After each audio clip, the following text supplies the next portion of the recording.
We'll get it. Oh, there we go. Okay, here we go. Sorry about that. Sorry about that. So every Wednesday, we have Wednesday Night Wisdom Share Sacred Practices with different speakers and wise people, wise ones, who share. And with the essence of the whole Wednesday Night Wisdom Share Sacred Practice, it was about coming together, hearing some great wisdom, some sacred practices, and then experiencing the sacred practice. So this, I think we started like 3 years ago now. Has it been that long? I can't remember. Close to that, yeah. Yeah, I can't remember. I thought maybe you might know.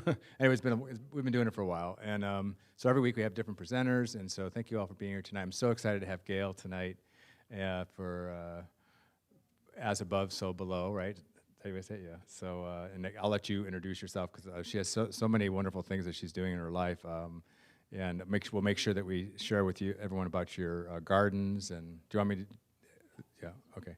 Well, actually, I don't have it with me. Okay. Okay, and then next Wednesday we have an amazing special guest who's very new, relatively new to this area. He's been, but new to our community, and he's this phenomenal writer, author, speaker, teacher, and he happens to be right here, right now. Peter Bedard, come on up real quick. I'm going to just introduce Peter. He's going to be doing next week's Wisdom Share, so I thought since he's here, you might as well share about it. Okay. All right. Okay, those on, can they see me or am I just a walking torso? Okay, good. So, hi, I am thrilled to be here. Thank you for that little introduction. I had to heal myself of all kinds of things that the doctors told me I couldn't heal. And I was slammed into the back of a semi-truck and I died, and I had fibromyalgia and arthritis and asthma and bronchitis and sciatica, white blood cells attacking red blood cells, hemoglobin splitting, shutting down organs, undiagnosed brain damage, anxiety, depression, all kinds of other things, right? I had to learn how to walk again, chronic pain, all that type of stuff. I healed all my arthritis, got rid of all those things. And the beauty of that is it led me to a meditation practice. It led me to many different things. I call it my gold in the garbage, right? There's all the garbage of what I just said really fast, right? And there's the gold that has come out of that. And one of the things I do is, in a meditation practice, it's my belief that if we learn to meditate, or we only meditate in, not that it's wrong, but only meditate in pristine environments, we're actually missing out on a lot. Because the world is not pristine. The world isn't kind to your meditative practice, right? Leaf blowers are going, people are talking in the background, right? All this type of stuff. And so we're going to deepen our meditation, and we're going to, I'm not going to tell you how, but it's going to be a challenge. If you're up for that challenge and you are wanting to come and deepen your practice and go to a place where you can learn how to meditate in Grand Central Station, right? Because if you could do that, you're pretty good, aren't you? Okay? So we're going to focus on that next week if you would like to join us. Okay? I forgot. I'm calling it a meditation challenge. Yeah. Okay? We'll see you next week, hopefully. Thanks. Thanks, Peter. Well, we're looking forward to that next week. I know it'll be phenomenal. The little bit we've talked about all that, you have quite the story, so I'm sure he'll be sharing some of his story. I know he's written a couple books, or a few books, and so it's quite the wellspring of insight and wisdom. So, yeah, so just real quick, our spiritual center here is very grateful for your loving support and kindness. We have a love offering jar over there, and also we have a text to give at 760-389-1333. And you just type in the dollar amount and then type in the word wisdom, and then it'll go to this evening's collection, donation for this evening. And so we're, again, so grateful for all of your love and support, and it helps keep our beautiful center going with the air conditioner and all the stuff that we got to take care of, all these things. We also offer our guests, didn't even tell you, I don't think, but we offer them a part of the tithe. So we just wanted to let you know about that too. So. We try to support our guests. Especially now that we're live again. So thank you. So anyway, so I thought we'd start with just a little centering practice, just to kind of become open and receptive and create some space to set down all of the world that was going on before we walked in here, all the distractions, and just kind of create and co-create a beautiful sanctuary, a sanctuary within, a sanctuary in this room. And as we create the space to quiet and still our mind, we align with the infinite beloved presence, the creative power and source that is within each of us, right here, right now. I know that each one of us is here on purpose this evening, that we're here together to create and co-create the sanctuary, that each one here hears exactly what our soul needs to hear. And as we quiet and still our mind and align in this vibration of peace and oneness, as we hear the plane go over, that those beautiful distractions that remind us of the world around us. We give thanks for this precious opportunity. Just noticing the rise and the fall of our breath now. Anything at all that might be bothering us, anything we think we have to do or had to do or think we have to do when we leave here, we just let all that go right now. Anything that might be bothering you in any level or any way, just imagine setting it outside the building you're in right now as we create this space for ourselves and for each other, a sacred space. And so with our mind and hearts open and receptive, we're open to receive the wellspring of wisdom that Gail will be sharing tonight. I know that this wisdom comes from her heart, from her divine presence. I know that it comes through her in new and exciting ways and comes right from spirit, a spirit within her. So this place of open receptivity, we're all ready now to receive. We're just taking a few more conscious breaths now. As we begin to bring our attention to the space of this room, we know this evening is a beautiful evening, spirit-led. We give us great thanks for this opportunity. We let it go. Let Spirit have His way with us this evening. And we say together, and so it is. Amen. All right, so I'm going to invite Gail up. Yay. So excited to have you. Yay.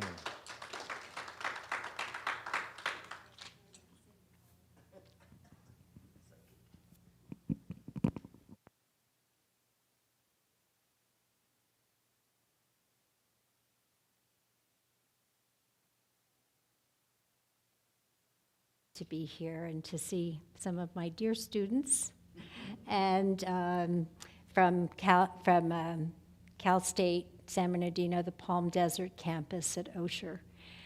If you don't mind, I think I'm going to forego talking about my garden and myself. I feel that it's important for us to just get into the ideas of what we're going to talk about tonight, if that's all right with you. So, how many of you have lived through the last year and a half, and not asked the question, why? So, we can all appreciate how difficult this has been. I don't think that any of us have probably been untouched by what has happened. And I think this is an incredibly important time in the life of the earth and in the life of pan-humanity right now. So I think because we can all understand why there is such an outbreak of frustration and anger, why so many are heartbroken. They're questioning everything.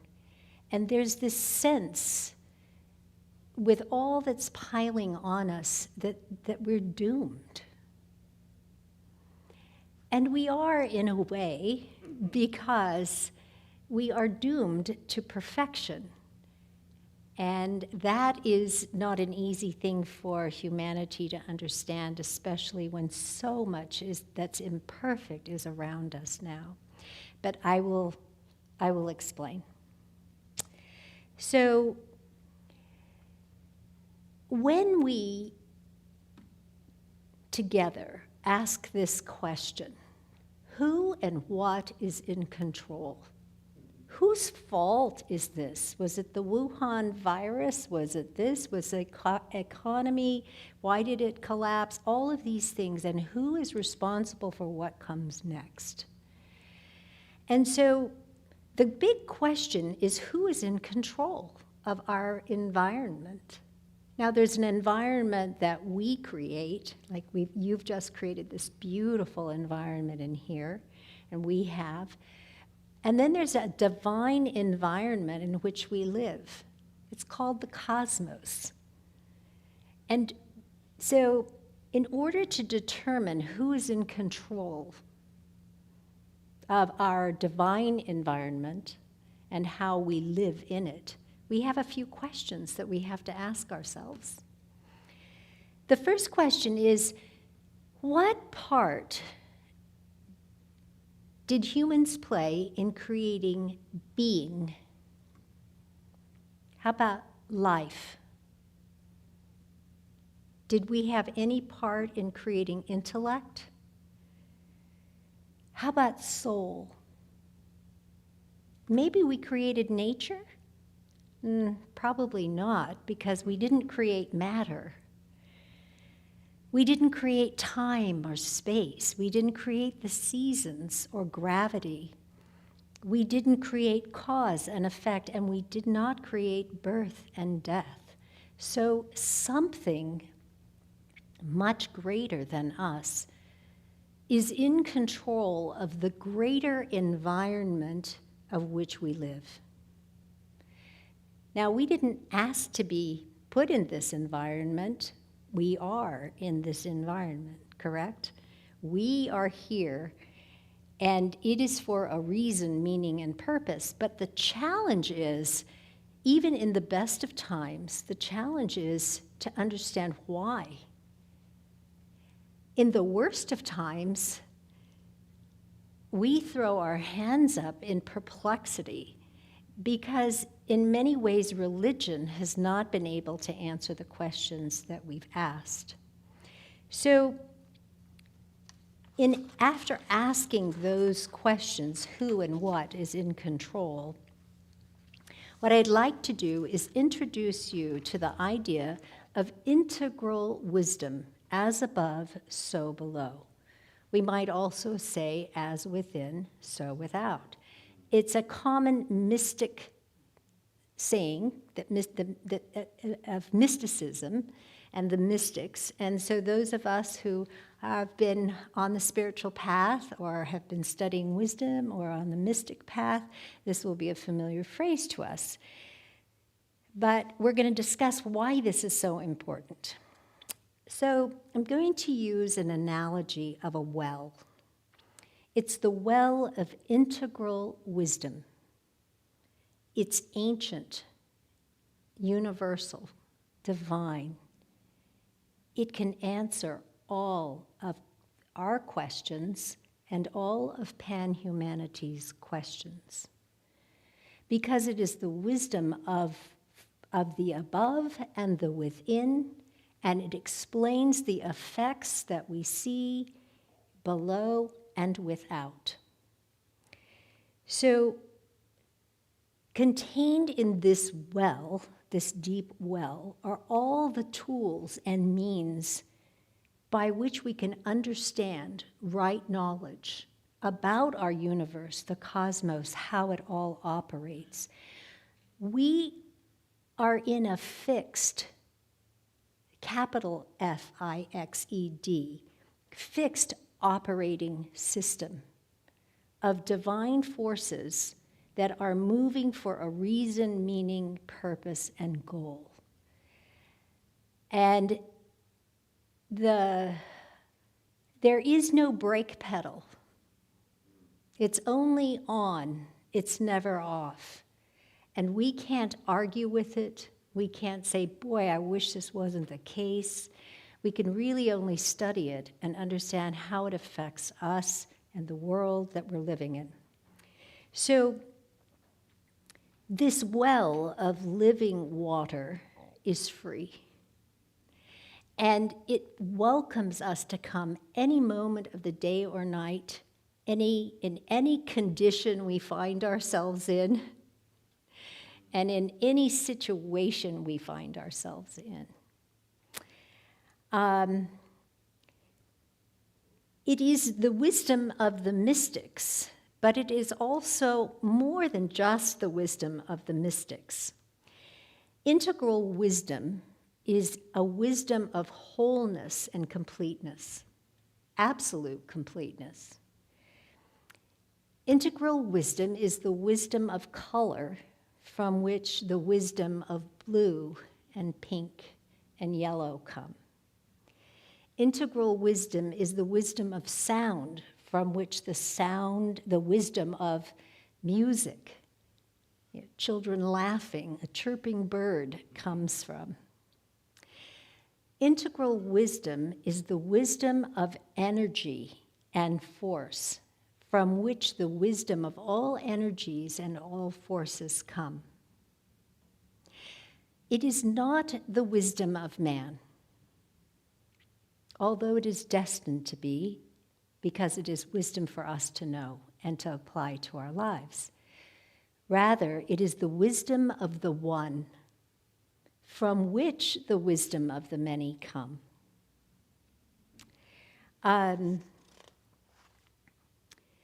This well has a name. The name is integrality. So we're going to call the well of wisdom the integral well. She is the integral well of wisdom. And she makes all things whole, complete, and perfect over time. Now, the term integral, it hasn't been used a lot until probably recently. If you look on the internet, you'll see people using it now. There's a think tank called Integral, I think it's Integral Think Tank, something like that. Ken Wilber uses the term in his integral theory. There are other uses of it.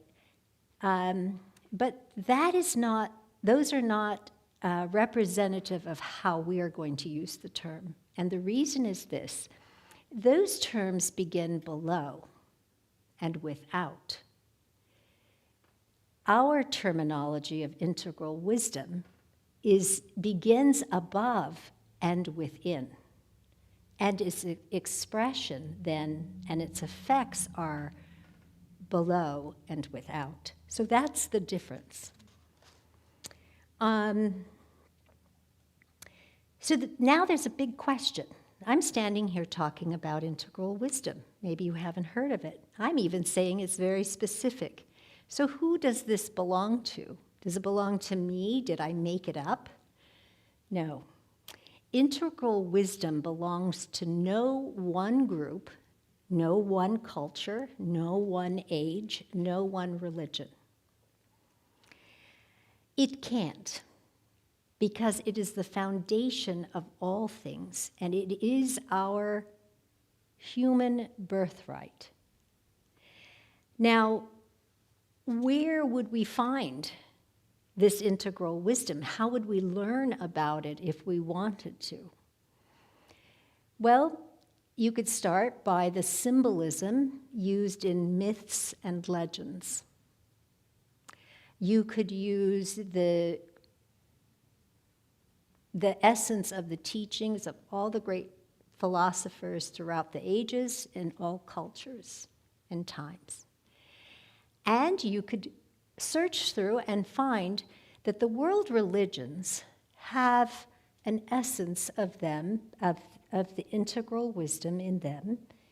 And the integral wisdom is that which is good, true, beautiful, and unitive. And that which is productive of union with God and of actualizing our own potential, our own divine potential.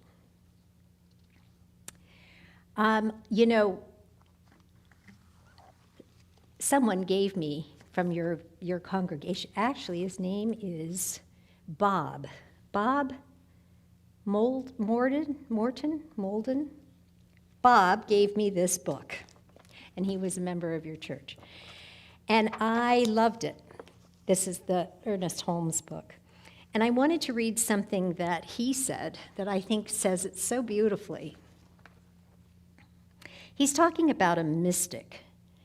He says, a mystic is one who intuitively perceives truth and without mental process arrives at spiritual realization. It is from the teachings of the great mystics that the best in the philosophy of the world has come. Who was there? Who could have taught such things? By what process of mentality did they arrive at their profound conclusions? We are compelled to recognize that spirit alone was their teacher. They were indeed taught of God. Our great religions have been given by a few who climbed the heights of spiritual vision and caught a fleeting glimpse of ultimate reality. No living soul could have taught them what they knew. Right? And so that is what this integral wisdom is.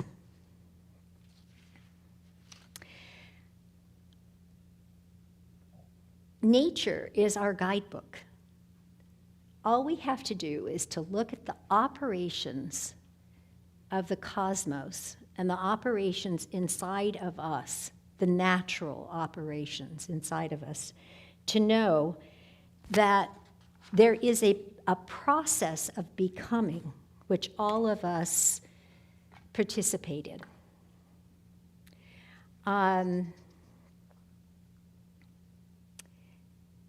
And what we are becoming is real. We are becoming real in a reality that already exists. So I think it's really important to define terms when we're having a conversation like this, so we can say, okay, I'm defining this, I know what you mean by this. So there's a perfecting process, but let's talk about what perfection is. I'm going to read you, I wrote the definition, so I'm going to read you my definition as I wrote the series. Okay. The definition of perfect is that which becomes the fullest expression of its own good, true, and beautiful integral nature, as above, so below, as within, so without. Here's an example. The perfect root produced a perfect stem, upon which grew a perfect rosebud that blossomed into the fullest expression of itself, a good, true, and beautiful rose. Okay? So, a really, I would say a very comforting thing, something that is really important for humanity for us to know right now, is that we were born with what we call innate ideas. The innate ideas that are in us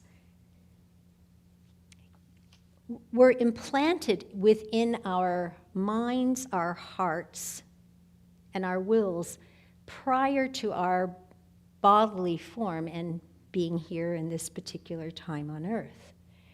The innate ideas are the principles, laws, ideas, ideals, and goals that now govern the cosmos. Those same things are inside of us, and we respond to them innately. We respond to them when we hear them. So that's why when we hear truth, we have a peace. We know, oh, you know what? That is really true, because we know it already in our hearts. All we have to do really is to be reminded of what we already know. So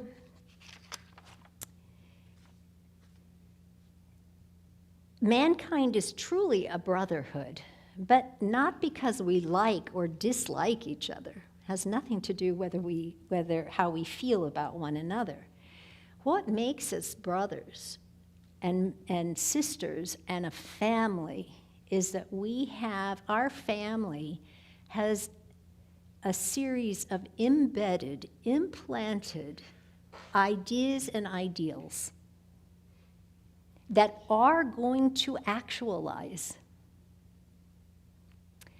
You see, Earth is on a collision course right now with divine ideas and divine ideals. And it is hurtling through the cosmos even as we speak. And these ideas and ideals are absolute law above, and they are destined to be absolute law below over time. So,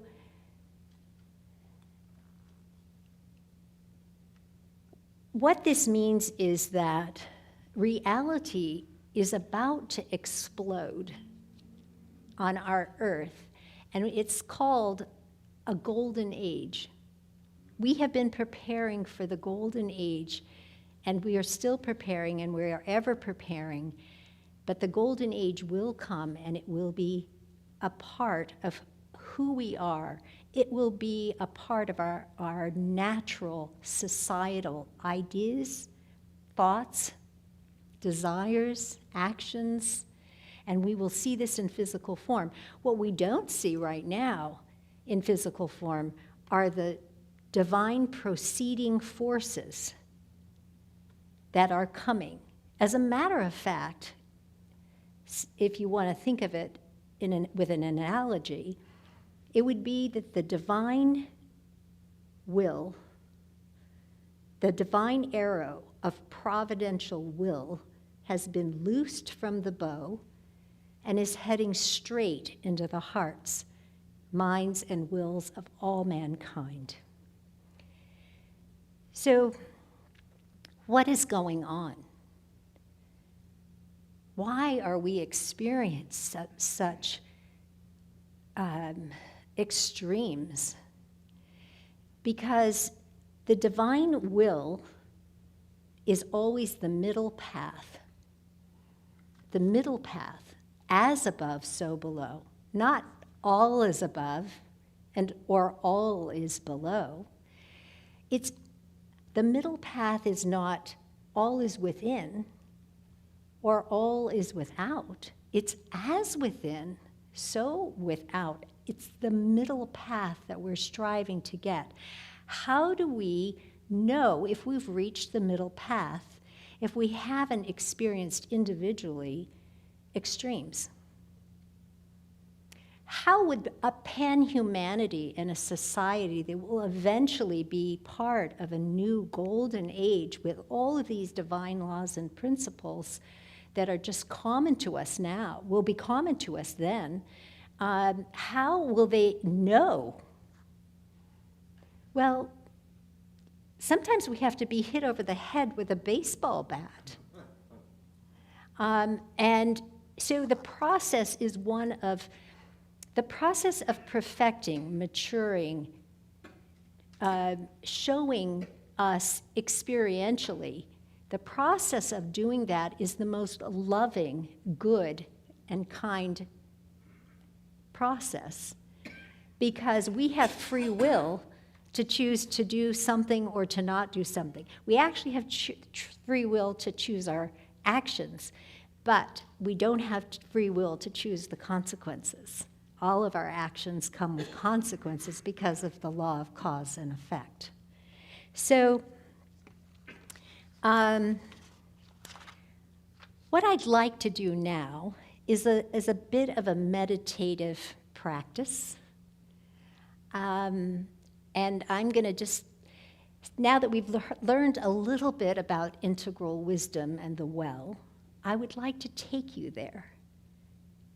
So if you would like, you can close your eyes to better imagine this picture that I'm going to paint for you.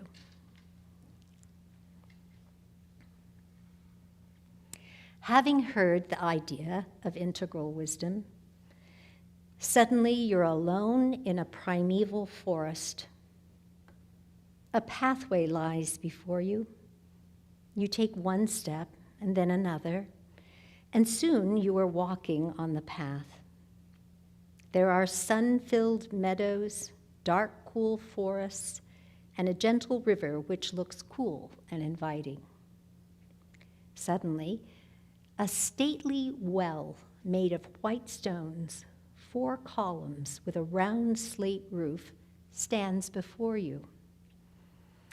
It is no ordinary well, but the well of integral wisdom, ancient, universal, divine.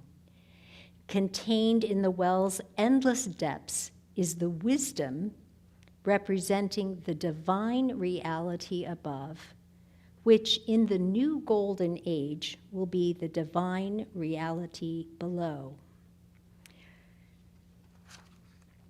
This life-giving water is free. The silent voice from the well welcomes you to drink, and as the divine water pervades throughout your mind, heart, and will, answers to your deepest questions slowly come to light. Come, integral wisdom says to you, any moment of the day or night. Drink of my life-giving water, for I am the wisdom of wholeness and absolute completeness. So you dare to peek inside the well, expecting to find a sun-drenched, luminous kind of glowing water. Instead, you find the water is ordinary. It's the water of rivers and streams and that which you drink from a glass or a bottle. You're thirsty and you look around for a bucket, but there's only a tiny wooden ladle attached to a hook and a rope. Carved into the long handle are the instructions, one small sip at a time. You take a sip. The water tastes sweet and clean. A calm impulse within urges you to be silent now and listen. You may open your eyes, and now we are back to our normal life here in this lovely place. I wonder if you have a feeling that the loving, perfecting process of the divine has gently begun with that first sip. Peace and at the same time wonder and awe marks this now moment. You smile. You're anxious to return to the well of integral wisdom again tomorrow. And so ends part 1. Our sacred practice will be silence.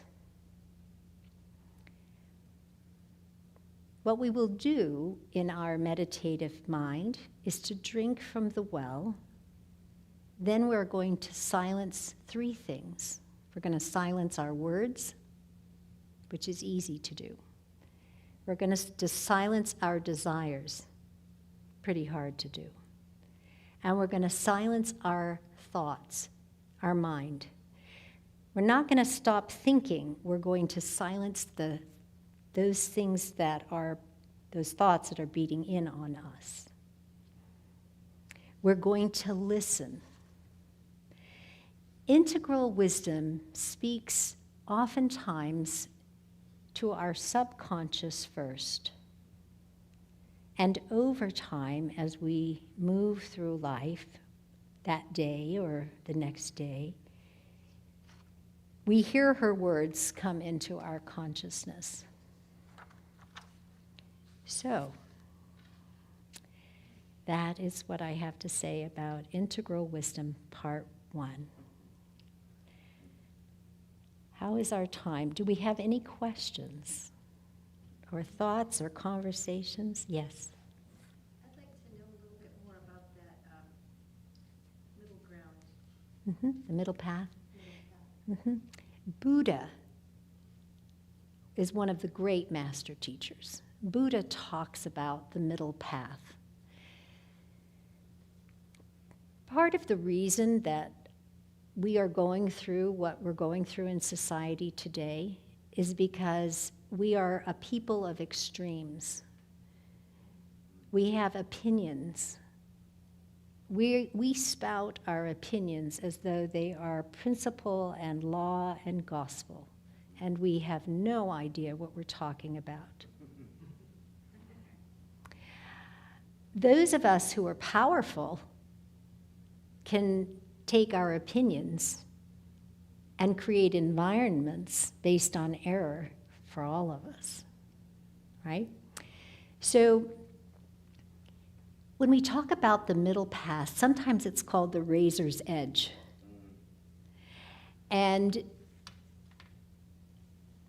it's important to watch and observe how, time has a pendulum. We do the pendulum swing. As far as it swings to the left, it's going to swing to the right.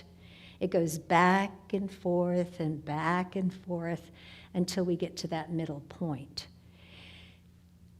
The middle point equals balance.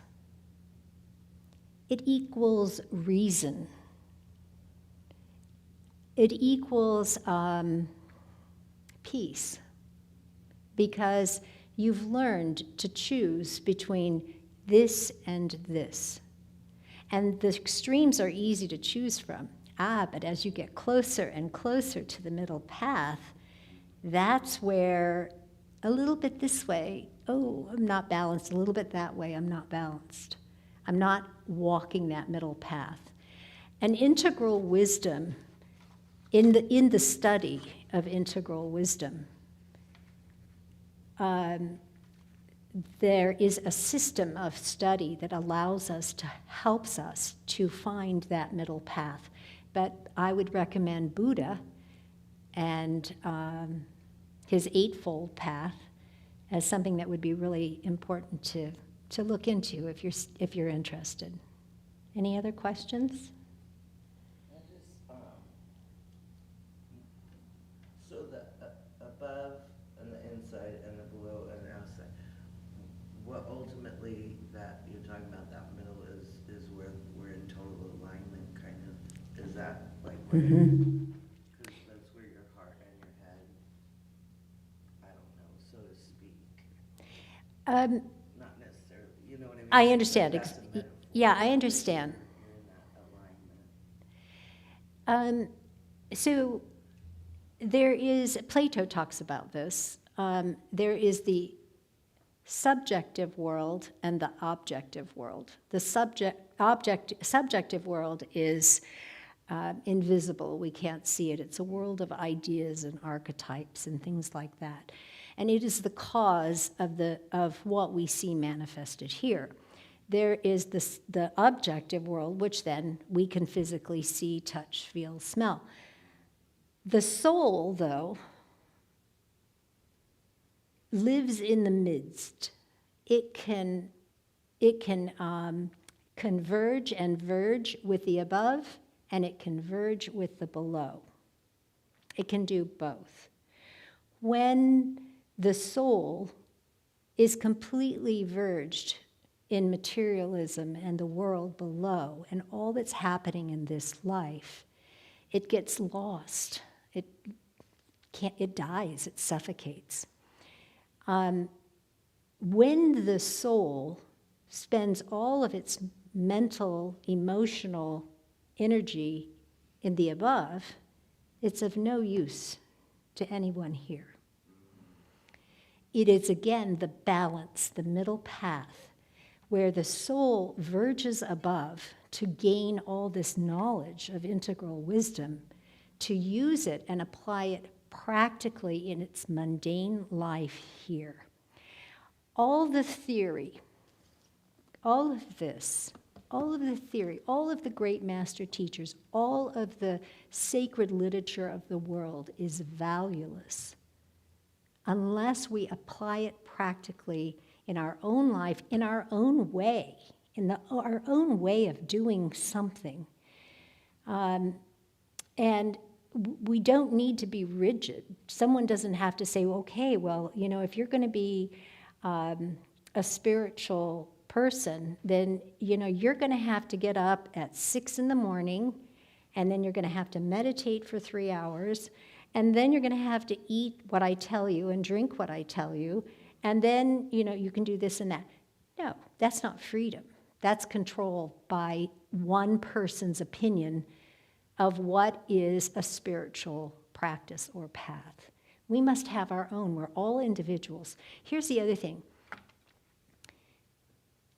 If you took a box that was a puzzle, a puzzle, and you opened up the box, and inside are all these puzzle pieces, and you didn't see the outside of it. You didn't see what the picture was. You just saw what the puzzle pieces inside. There's only one puzzle piece. All the puzzle pieces are unique. Each one makes up that picture. Without that one, the picture is incomplete. The reason, meaning, and purpose behind you sitting here and your existence is that you specifically, individually, have been created to be that one piece of the puzzle. All right?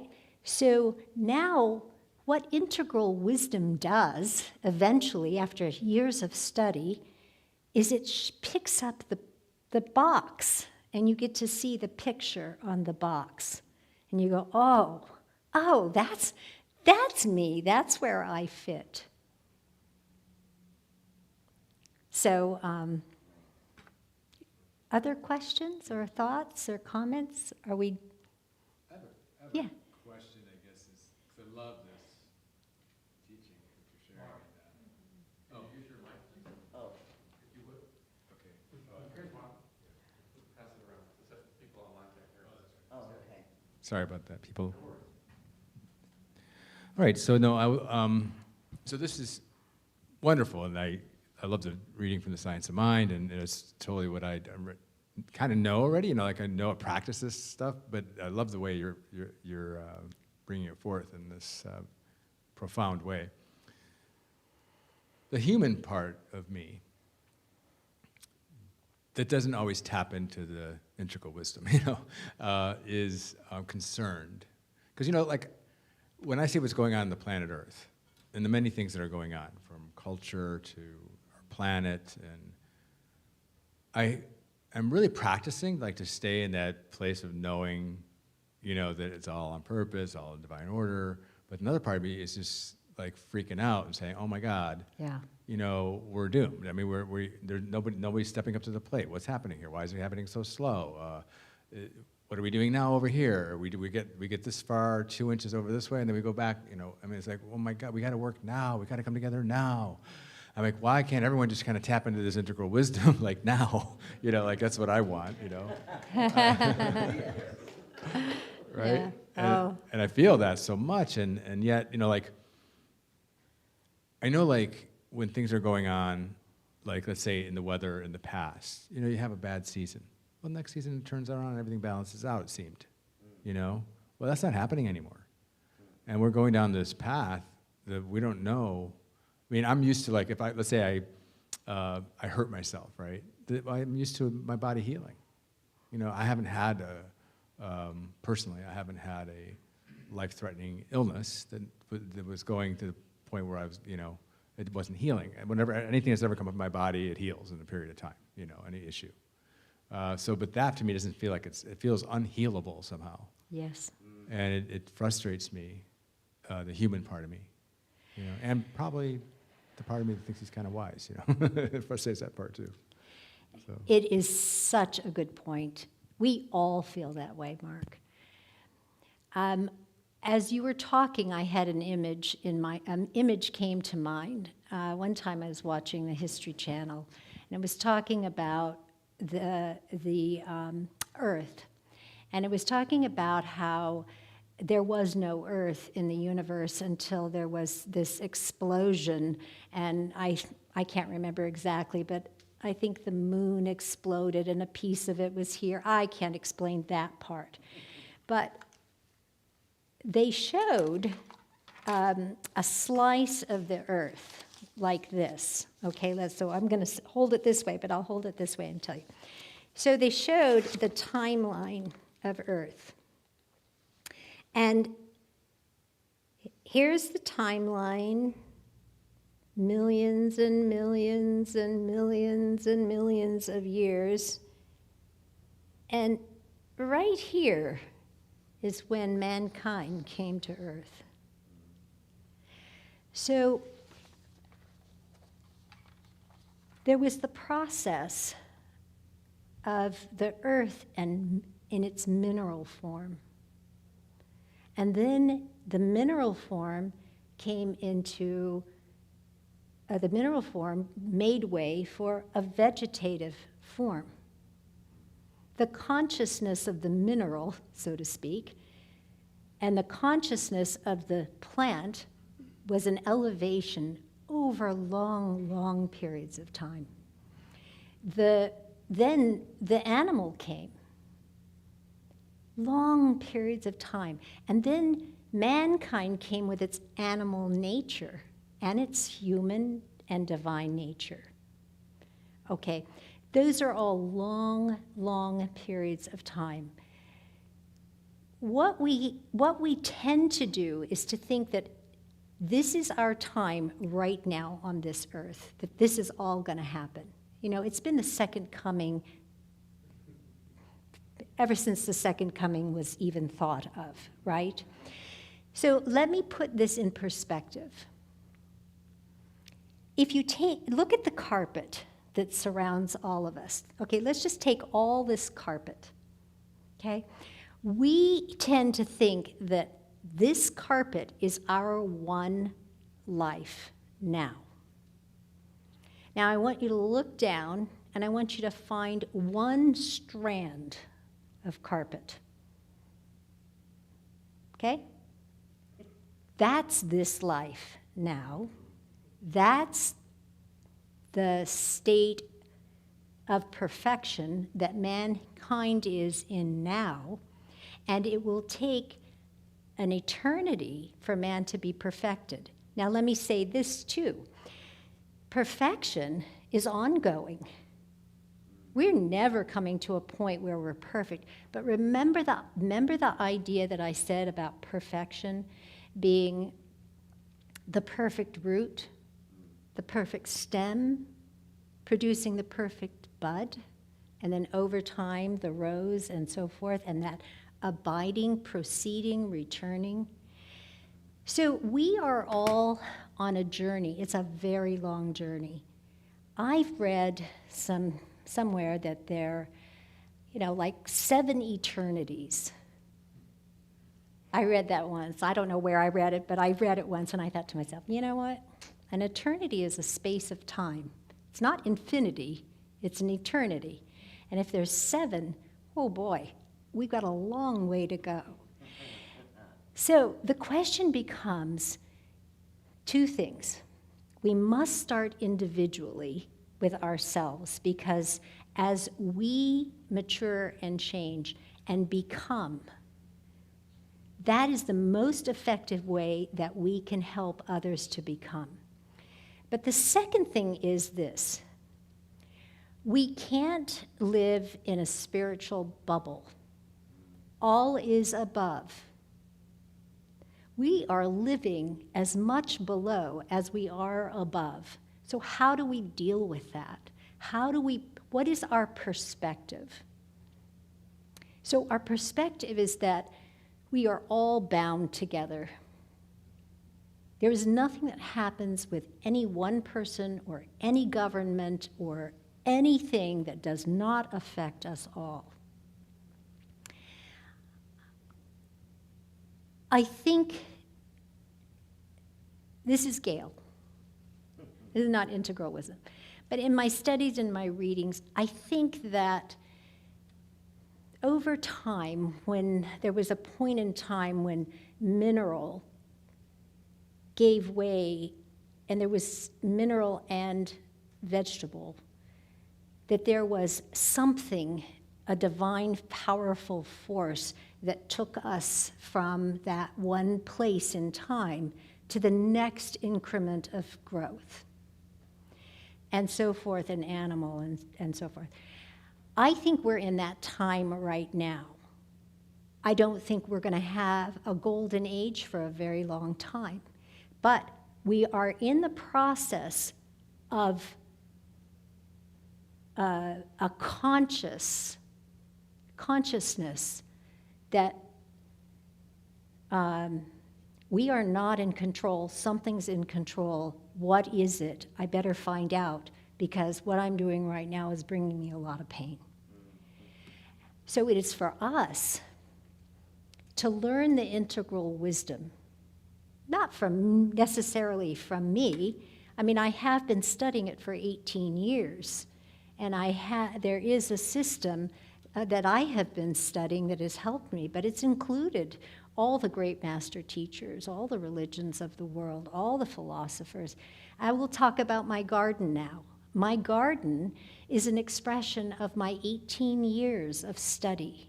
So if you were to walk into my garden, you would see pathways. You would see a Buddha garden. You would see an I Ching garden that dear Michael, our dear helped me to see. Yeah. And you would see an integral wisdom garden. You would see a garden of roses that's sort of the Christian idea of come to the garden alone. You would see lots of kinds of expressions of who I am within expressed without. I can't help myself. Seriously, I could not help myself. Whatever is inside of me has to be expressed outwardly. I didn't create the garden for you all to come and see it and go, oh man, I created it because I couldn't help it.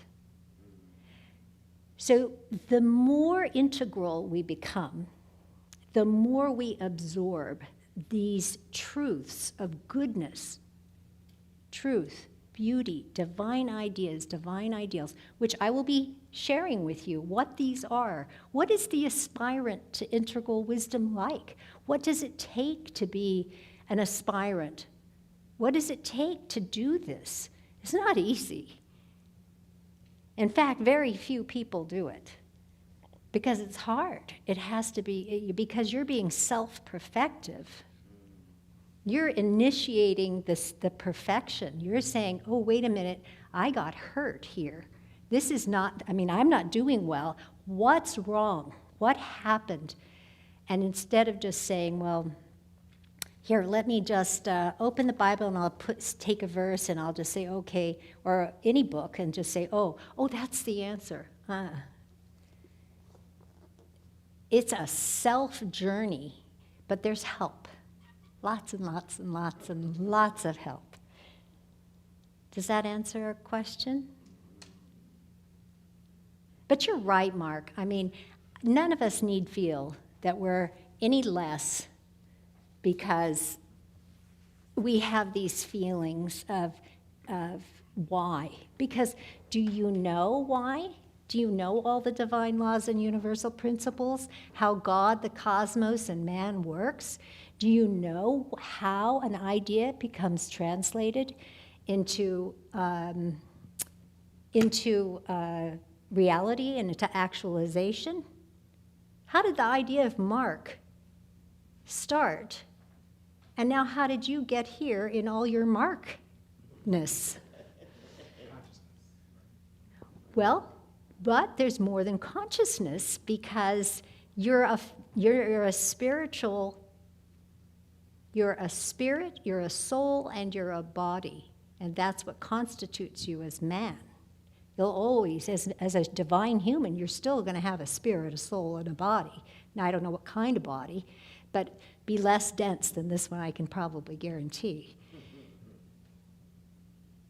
So I've given you a lot to think about. Yeah.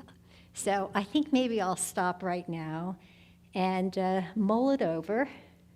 And if you have any questions or you want to email me or something to discuss, I'm happy to do that. Mark's got all my information. So I thank you for your listening ear and your being open. Yay, thank you, Gail. Wow. That was awesome. Thank you so much. Yay. Well, I was chatting with Gail yesterday, I think, right? And we were chatting, and I said, she was telling me about all this she has created, and I said, well, would you be interested in doing next month too? So she's going to do a part 2 the last Wednesday of August. So we're looking forward. That's right? Yes, Yeah. I Okay. am. Did we commit? I thought we did. You should hear me first before you. Oh, that's just it. Okay, so we're committing now. We're committing to next month right now. Thank you so much. That was really. I can't wait to come see your garden. Aren't you having a garden party or something Yes. like that? Can I What? just Yeah, share yeah, something sure. really yeah. quick? Yeah. All right. I may know a lot about integral wisdom, but I'm really lame when it comes to dates. So I created this big event for Dr. Michael McDonald to remember him, as he's a professor at Osher. And his event the event is scheduled for August 24th. And I'm having August 24th, and I'm having dinner with my mother at a Mexican restaurant, and I get this call. It's from Lynn, and she says, "Where are you?" I said, what do you mean? Well, the event's supposed to be. So what I would like to say, though, is that we can create our own event, and you all are welcome to come, and why don't Mark and I create something, and we'll just come. And I hear it's a lot cooler up in Yucaipa, right? that could be something we could do soon. Yeah, so great. So yeah, thank you all for coming. Next, by the way, Peter's going to be next week, which we're really excited to hear. Peter, I want to make sure you tell us some of your story too. I want to make sure we hear some of that next week. He has a fascinating stories of his life and his journey. And Jeff Kingfisher is going to be doing the second Wednesday of next month. And he'll be doing his Oracle. Do you want to share anything on that? Did you want to turn a mic on and share that? Do you need a mic? Oh. I'm continually working on and allowing to dissolve the chakra meditations that I'm working on. Oh, cool. So he's going to be doing a chakra meditation for those of you online on the second Wednesday of this next month, August. What's that? And the Mizoracle, which is fascinating. If you haven't experienced it, it's phenomenal. It's a whole creation that Jeff created that has dice, and it's all based on music and all kinds of fascinating insights around how music is created, the keys, and all that. It's fascinating. I'm not doing it justice, but blows my mind every time I hear him. So yeah, so thank you all for coming, and we'll look forward to seeing you soon. Make it a beautiful day. All right, see you guys. Bye.